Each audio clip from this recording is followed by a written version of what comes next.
কিরকম হচ্ছে দেখুন, একটা মেয়ে ছেলেকে, সুন্দরী মেয়ে ছেলেকে 10,000 সোনার আপনার কি করলো, দিনার দিরহাম দিয়ে তাকে রেডি করলো। ভরা মজলিস এইরকম। এই সময় তুই উঠে কি করবি, বলবি যে মুসা আলাইহিস সালাম আমার সঙ্গে ব্যভিচার করেছে। বুঝতে পেরেছেন?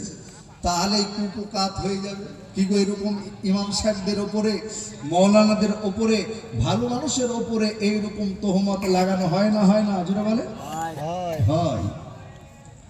তো এইরকম একজন মহিলাকে টাকা পয়সা দিয়ে ঠিক করা হয়েছে। মেয়ে ছেলেটা কি করেছে, 10,000 সোনার মুদ্রা এরকম নিয়ে নিয়েছে। নিয়ে নেওয়ার পরে এবার ভরা মজমা ওই জায়গায় মুসা আলাইহিস সালামকে কারণ এবার কি বলছে দেখুন, বলছে আমার কাছে একটা কেস এসেছে, তো বলুন তো এটার ফয়সালা কি করা যায়। বলে কি কেস এসেছে? তো বলছে একটা ছেলে একজন মেয়েকে কি করেছে, ব্যভিচার করেছে, জেনা করেছে, এর হুকুম কি বলুন। মুসা আলাইহিস সালামকে জিজ্ঞাসা করছে, ডাইরেক্ট বলছে না, বুঝতে পেরেছেন, কায়দা করে।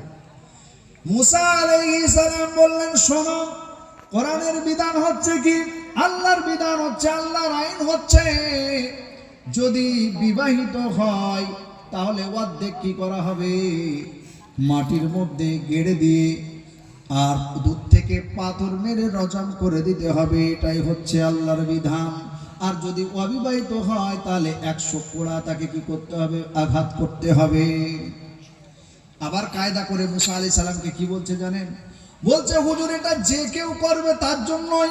বলে হ্যাঁ, এটা যে করবে গুনার এইরকম কাজ, এটা এইরকম নয় যে ওনার মোড়লদের জন্য আলাদা আর গরিব মানুষের জন্য আলাদা।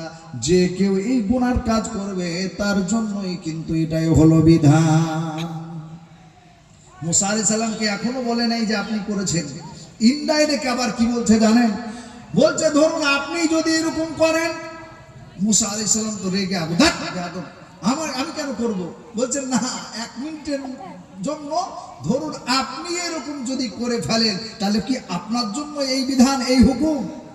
মুসা আলাইহিস সালাম বলছেন হ্যাঁ, যদি আমিও করে থাকি এরকম কাজ তাহলে আমার জন্য কিন্তু এটাই হলো বিধান, এটাই হলো হুকুম। বলছে তবে ডাকি, আমাকে একটা মেয়ে ছেলে কি বলছিল দেখি। মেয়েটাকে বলছে আমি যখন আমার রুমে যাব সেইখানে কানের কাছে ভ্যানর ভ্যানর করলে হবে না, এই মজলিস থেকে আমি উঠে চলে যাব। এখন তুমি জনগণের সামনে বলো কি তোমার অভিযোগ আছে, তুমি এবার দাঁড়াও, দাঁড়িয়ে বলো। ওই মহিলাটা উঠে এবার কি করেছে, বলতে শুরু করেছে যে মুসা আলাইহিস সালাম আমার সঙ্গে ব্যভিচার করেছে।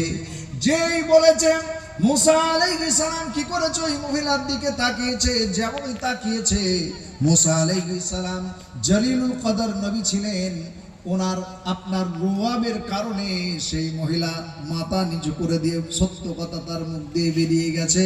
সঙ্গে সঙ্গে বলছে হুজুর এই কারণ 10,000 দিনার দিয়ে আপনার বিপক্ষে এরকম বলার জন্য আমাকে দাঁড় করিয়েছে। এই যে দেখুন 10,000 সোনার মুদ্রা নিয়ে আপনার কাছে এসেছি, বলুন সুবহানাল্লাহ।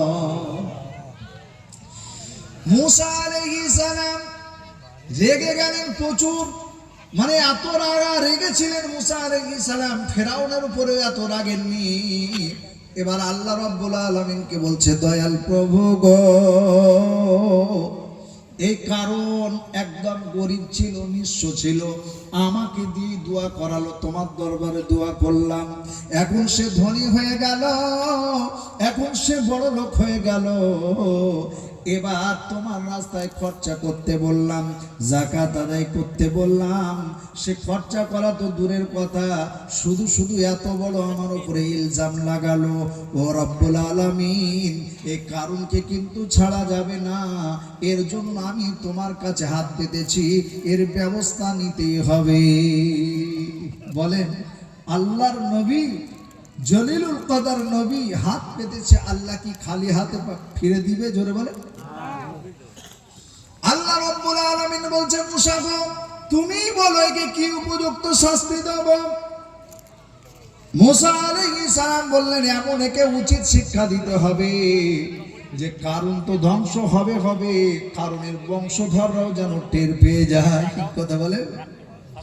এমন আযাব এলো কি মুসা আলাইহিস সালাম এবার দোয়া করতে শুরু করেছেন, বদদোয়া করতে শুরু করেছেন। আর কারণ কি করলো আপনার এই পর্যন্ত মাটিতে ঢুকে গেল। যখন মাটিতে ঢুকে গেছে তখনও কিন্তু বদমাস মুসা আলাইহিস সালামের কাছে সারেন্ডার হয় না, বরং কি বলতে জানেন? বলছে মুসা বাবা অট্ট হাসি হেসে বলছে তোমার জাদু এখানেও তুমি চালাতে শুরু করেছো। ফেরাউনের সঙ্গে করেছিলে, এবার আমার সঙ্গে ওরকম করতে শুরু করেছো। তোমার জাদু আমাকে কিছুই করতে পারবে না। আমি কি করব? আমার টাকা পয়সা অনেক আছে, আমার দেখো কত মানুষ আছে। এই দিকে গেলে হাজার হাজার লক্ষ লক্ষ সৈন্য, বাম দিকে গেলে আপনার ওইরকম আপনার কি বলে কারণের লক্ষ লক্ষ সৈন্য, আর সামনে দিকে ওইরকম আপনার কি বলে সেই রকম সৈন্যকে নিয়ে যেত। ওই বর্ণে ভাবছে আমাকে কি করবে, বাঁচিয়ে নেবে। তখনও কিন্তু সারেন্ডার হচ্ছে না। আল্লাহ রাব্বুল আলামিনকে বলছে দয়াল প্রভু গো, একে রাখা যাবে না, একে কি করে ঢুকিয়ে দাও জমিনে। আরো যখন চলে এলো, আরো আপনার কি বলে কোমর পর্যন্ত চলে এসছে, তবুও কিন্তু সারেন্ডার হচ্ছে না। বুক পর্যন্ত চলে এলো, তখন ওই নিমখারাম কি বলছে জানেন?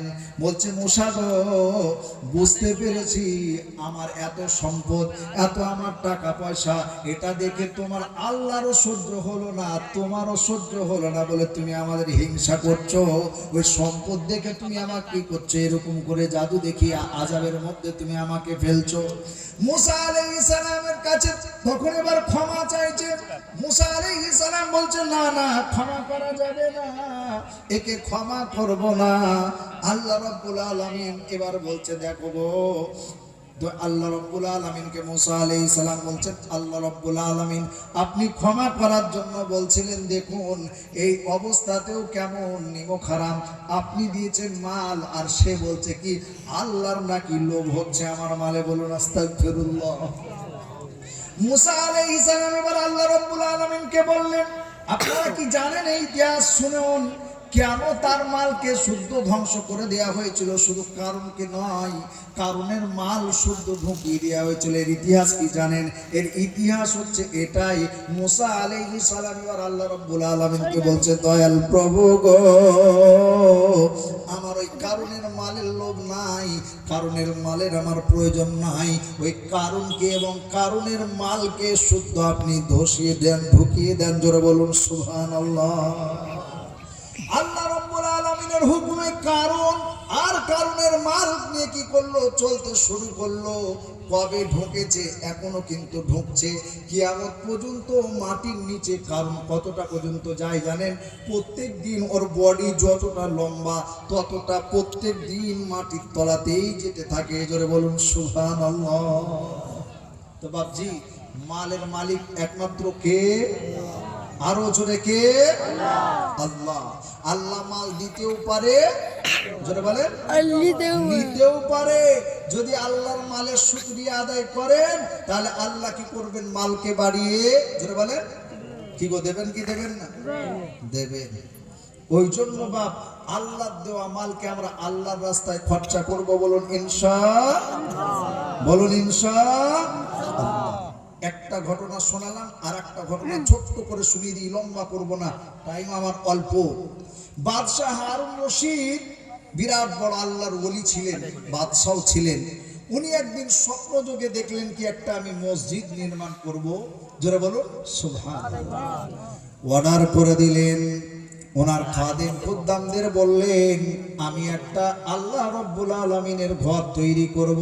ওই ঘরে কিন্তু কেউ অংশগ্রহণ করতে পারবে না, আমি শুধুমাত্র আমি কি করব? মসজিদটা নির্মাণ করব।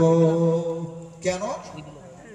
মান বানা লিল্লাহি মসজিদান বানাল্লাহু লাহু বাইতান ফিল জান্নাহ।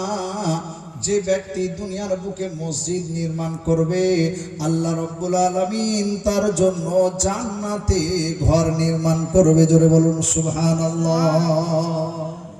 হারুন রশিদ এইরকম মাজমায় সবাইকে বলে দিল আমি একটা আল্লাহ রাব্বুল আলামিনকে রাজি খুশি করার জন্য মসজিদ নির্মাণ করব, কিন্তু সেই মসজিদে কাউরে আমি চাঁদা নেব না, কাউরে কালেকশন নেব না, নিজেই কি করব? আমি আল্লাহর জন্য মসজিদ নির্মাণ করব। সবার মনে মনে হচ্ছে আমরাও মসজিদে একটু অংশগ্রহণ করি, কিন্তু বাদশার অর্ডার কেউ দিতে পারে না। একদিন কি করেছে, স্বপ্নযোগে দেখছে কি বাদশাহ